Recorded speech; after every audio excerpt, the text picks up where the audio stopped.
Турските власти извршија рација во десетици домови на почетокот на јанвари во голема операција насочена кон наводните шпионски синџири управувани од израелската разузнавачка служба Мосад. Рациите уследија откако турскиот председател Реджеп Тајип Ердоган предупреди на сериозни последици доколку Израел се обиде да ги лови членовите на палестинската милитантна група Хамас во Турција.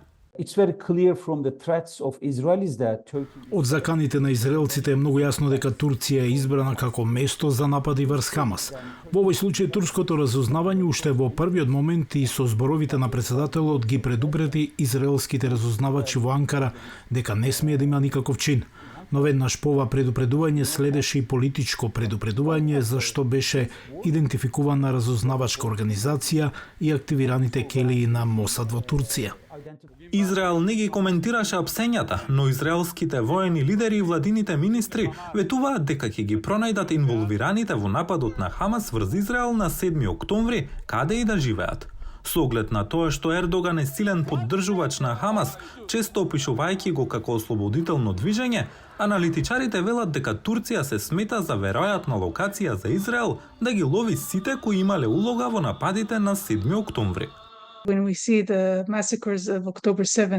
Кога ги гледаме масакрите на 7 октомври, како се случија, колку добро бе испланирани, очигледно имаше голема помош и однадвор и многу работи што доаѓа надвор од Газа во Газа. Дел од ова очигледно дојде преку Турција, не од турската влада, туку од турските безбедносни власти кои не обрнуваат доволно внимание на она што се случува.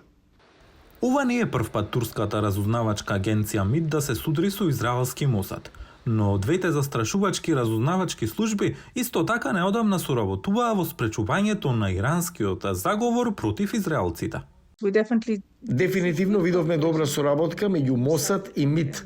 И таму беше осуетениот наводен неизбежен напад против израелците на турска територија 2022.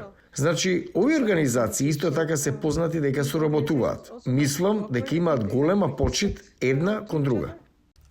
Во декември, турските власти уапсија наводни членови на Исламската држава обвинети за планирање напади врз синагоги.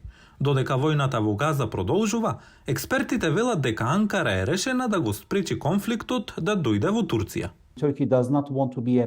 Турција не сака да биде игралиште за разузнавачките организации. Затоа мислам дека турските разузнавачи ја зголеми активноста за да идентификуваат точно кој во каква активност е вклучен.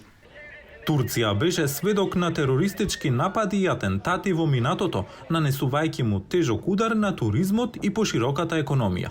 Наблюдувачите велат дека Анкара е решена дека војната на Блискиот Исток нема да дојде на улиците на Турција.